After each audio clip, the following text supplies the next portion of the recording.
Gujarat ATS ने आणंद शहर से एक पाकिस्तानी जासूस को गिरफ्तार किया है। जासूस भारत में एक पाकिस्तानी एजेंसी के लिए काम कर रहा था। एटीएस द्वारा गिरफ्तार किए गए व्यक्तियों के संपर्क में रहे अन्य व्यक्तियों का भी पता लगाया गया है। इसके लिए पूरे गुजरात में छापेमारी चल रही है। कांग्रेस नेता राहुल गांधी ने शुक्रवार को तेलंगाना के जगतियाल जिले में सड़क किनारे एक भोजनालय में डोसा बनाया।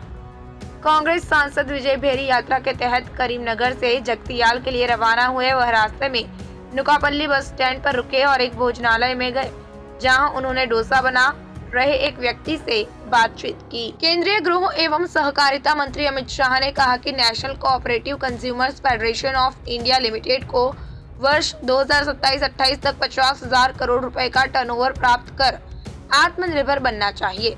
शाह ने शुक्रवार को नई दिल्ली में एनसीसीएफ के निदेशक मंडल को संबोधित करते हुए कहा कि एनसीसीएफ को देश भर की प्राथमिक कृषि ऋण समितियों और अन्य सहकारी संस्थाओं को अपना सदस्य बनाने पर जोर देना चाहिए, जिससे यह सुनिश्चित हो सके कि एनसीसीएफ की अंश पूंजी में सहकारिता का अनुपात अपेक्षाकृत अधिक हो। कनाडा ने भारत के लिए अपनी यात्रा सलाह को अपडेट किया है और अपने नागरिकों से आतंकवादी हमलों के खतरे के कारण देश भर में उच्च स्तर की सावधानी बरतने के लिए कहा है। कनाडाई सरकार के एक बयान में कहा गया है कि पूरे देश में आतंकवादी हमलों के खतरे के कारण भारत में उच्च स्तर की सावधानी बरते। अपडेटेड एडवाइजरी जून में खालिस्तानी आतंकवादी हरदीप सिंह निज्जर की हत्या पर राष्ट्र के साथ राजनयिक विवाद के बीच कनाडा द्वारा भारत से 41 राजनयिकों की वापसी की घोषणा के कुछ ही घंटों बाद आई है। कनाडाई विदेश मंत्री मेलानी जोली ने कहा कि भारत ने राजनयिकों को शुक्रवार तक एक तरफा आधिकारिक दर्जा रद्द करने की धमकी दी थी अगर वे वहां से नहीं गए।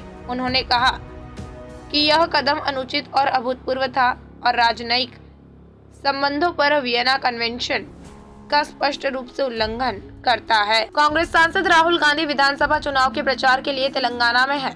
इस दौरान उन्होंने कांग्रेस विजय भेरी यात्रा में हिस्सा लिया। जगतियाल जाते समय राहुल एनएसी बस स्टॉप पर थोड़ी देर रुके। यहाँ उन्होंने एक टिफिन गाड़ी में डोसा बनाया। इसके बाद राहुल जगतियाल के लिए रवाना हो गए। प्रधानमंत्री नरेंद्र मोदी ने दिल्ली गाजियाबाद मेरठ आरआरटीएस कॉरिडोर के पहले फेज का उद्घाटन किया। इस दौरान उन्होंने देश के पहले रैपिड रेल को हरी झंडी दिखाकर रवाना किया। पीएम मोदी ने रैपिड रेल के लिए बनाए गए साहिबाबाद स्टेशन का निरीक्षण भी किया और रैपिड ट्रेन की यात्रा भी की। इस दौरान उन्होंने ट्रेन में छात्रों से मुलाकात की, साथ ही उन्होंने स्टाफ से भी बातचीत की। इसके बाद पीएम मोदी ने साहिबाबाद में जनसभा को संबोधित किया। पीएम मोदी ने लोगों से कहा कि जिस तरह आप अपने स्कूटर को साफ सुथरा रखते हैं, उसी तरह नमो भारत को भी स्वच्छ बनाए रखें और इसको एक भी खरोंच न आने दे। संसद के पैसे लेकर सवाल पूछने के आरोप में घिरी टीएमसी सांसद महुआ मोइत्रा के वकील गोपाल शंकर नारायण केस की सुनवाई से हट गए हैं।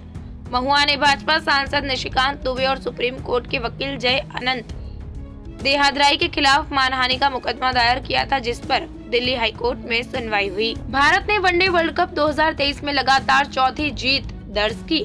टीम ने पुणे के एमसीए स्टेडियम में बांग्लादेश को 7 विकेट से हराया। मैच में भारत की ओर से विराट कोहली ने शतक लगाया। ये उनके वनडे करियर का 48वां शतक रहा। इसके साथ ही उनके तीनों फॉर्मेट में 26,000 रन भी पूरे हो गए हैं। उन्होंने दोनों ही रिकॉर्ड पार करने के लिए सबसे कम पारियां ली। भारतीय टीम के स्टार ऑलराउंडर हार्दिक पांड्या रविवार को धर्मशाला में न्यूजीलैंड के खिलाफ भारत के अगले मैच में नहीं खेलेंगे। शुक्रवार को बीसीसीआई सचिव जय शाह ने इसकी आधिकारिक घोषणा की।